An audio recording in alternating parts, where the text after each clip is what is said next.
안녕하세요. 한국사람TV 구독자 여러분. 진행자 이지영입니다. 토끼해가 밝았습니다. 뜻하는 모든 일들을 이루시고 또 문운이 활짝 열리는 행복한 한 해가 되시기를 진심으로 기원합니다. 한국산문 또한 좋은 글들을 담기 위해서 열심히 뛸 것을 약속드립니다. 그러면 한국산문 1월호 저와 함께 살펴보실까요? 이달의 권두시는 김초혜 시인의 행복입니다. 행복, 김초혜. 아침 해에 몸통을 비집고 들어와 내 마음을 간지르네.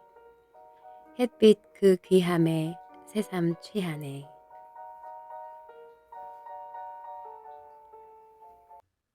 이달의 권도 에세이는 송구영 신, 온고이 지신입니다. 김우종님의 글로 만나봅니다. 클릭 이 사람에서는 우리 시대의 힐링 리더, BNC 그룹 주식회사 비움사랑의 허종수 대표님을 만난 이야기가 담겨 있습니다. 박서영님의 글로 만나보실 수 있습니다. 화제 작가 코너에서는 오정준님의 글로 나해철 시인을 만나봅니다. 지금처럼 여행이 자유롭지 않을 때 더더욱 기다려지는 코너죠. 그곳을 담아오다 코너에서는 흥미로운 볼리비아 사막에 대한 이야기가 펼쳐집니다. 하석배님의 글로 만나봅니다. 저자와 함께 코너에서는 임길순님이 자궁아 미안해 작가 이영희님을 만난 이야기가 담겨 있습니다. 권성우의 인문학 응접실 코너와 임원영 선생님의 산문로에서 코너도 놓치시면 안 되겠죠? 1월호 특집은 새해 첫 달과 어울리는 주제를 선정했습니다. 바로 토끼해에 띄우는 소망인데요. 새해 소망을 담은 글 3편을 만나보실 수 있습니다. 제200회 수필공모 당선작에는 남승수님의 아버지요 나라요, 그리고 지안님의 개울탕이 선정되었습니다. 1월에 등단하시게 된 두 분 모두 축하드립니다. 1월호의 포토에세이 일출, 그리고 신현순님의 잃어버린 사랑을 작가의 낭독으로 감상하시면서 1월호의 문을 닫겠습니다. 모두 즐거운 설 연휴 보내시고요. 저는 2월에 다시 찾아오겠습니다. 감사합니다. 잃어버린 사랑. 로스트 도토는 엘레나 페란테의 소설 잃어버린 사랑을 원작으로 한 영화다. 배우 출신 매기 질레날이 감독으로 데뷔한 첫 작품이며 제78회 베니스 국제영화제에서 각본상을 받았다. 모성애에 대한 환상을 깨는 과감함, 일하는 여성이 짊어져야 하는 사회적 굴레 등이 영화 곳곳에 표현되어 있다. 주로 남성 위주의 영화와는 달리 영화는 세 여인의 여성 서사로 이끌어간다. 48세 대학 교수인 레다, 해변에 놀러온 니나, 젊은 시절의 레다 역의 켈리의 이야기가 서로 교차되어 자칫 복잡하게 여겨지지만 영화가 끝날 즈음에는 퍼즐 맞춰지듯 전개 과정이 자연스럽게 이어진다. 더 페이버릿에서 여왕을 연기하며 아카데미 여우주연상을 받은 올리비아 콜맨의 깊이 있는 명령기도 눈길을 끈다. 집을 나왔어요. 그렇게 딸을 버렸죠. 포스터 문구가 파격적이다. 영화는 대학 교수인 레다가 방학을 맞아 그리스로 휴가를 떠나는 것으로 시작된다. 에메랄드빛 바다와 눈부신 태양, 끝없이 긴 해안선이 하면 가득하다. 그녀는 매일 해변에서 바다를 바라보며 망중함과 글쓰는 일을 반복하며 지내는데 변화없이 되풀이되는 일상처럼 평화로워 보이지만 한편으론 지루함마저 든다. 그러나 아무 일도 일어나지 않을 것 같은 고요한 해변에 대가족이 휴가를 오면서 해변은 순식간에 아수라장이 된다.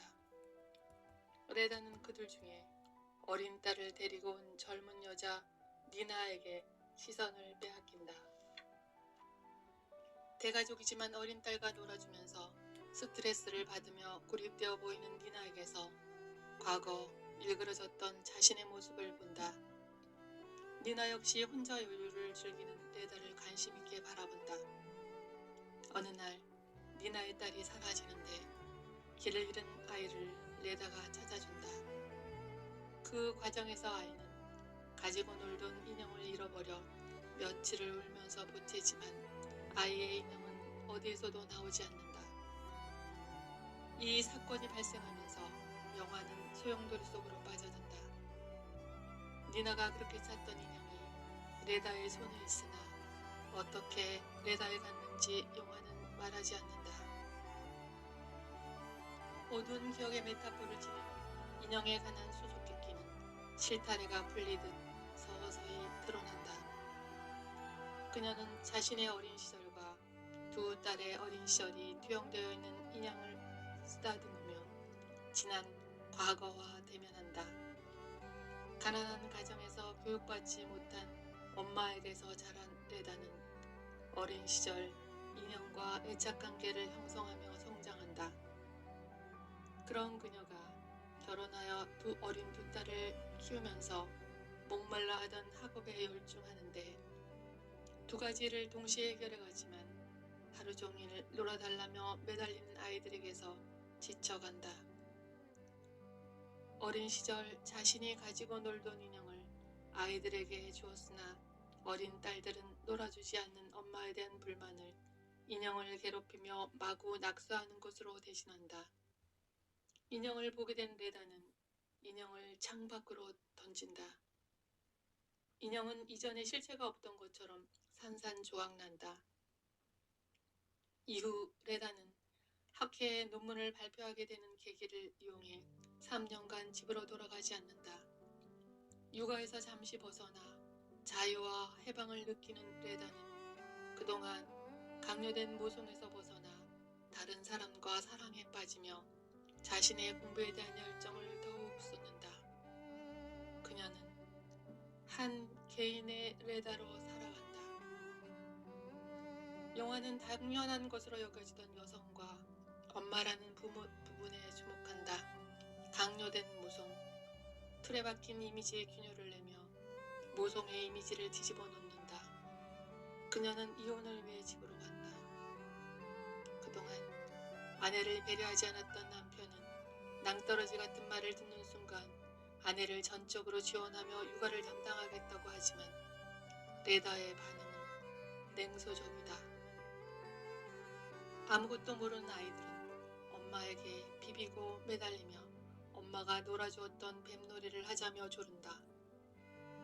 레다가 식탁에 앉아 아이들을 위해 오렌지 껍질을 깎자 두 딸은 잃어버린 보물을 되찾은 것처럼 환호한다. 자신의 엄마와 관계 형성을 제대로 하지 못한 레다는 잃었던 모성을 다시 찾는다. 영화는 모성과 여성, 일과 육아, 딸과 엄마 사이에서 벌어질 수 있는 고질적이고 본질적인 갈등을 서늘하게 그려내기도 한다.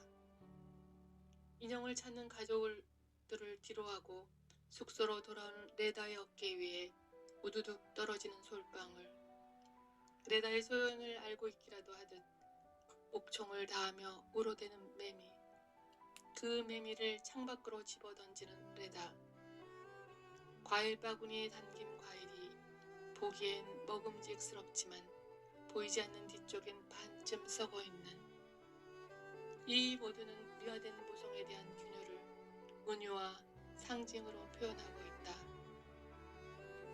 자신의 커리어를 위해서 가정과 자녀들을 버렸다고 생각하는 레다는 지난날의 선택이 행복을 위한 것이라 여겼지만 그 선택에 대해 뒤늦게나마 죄책감을 가진다.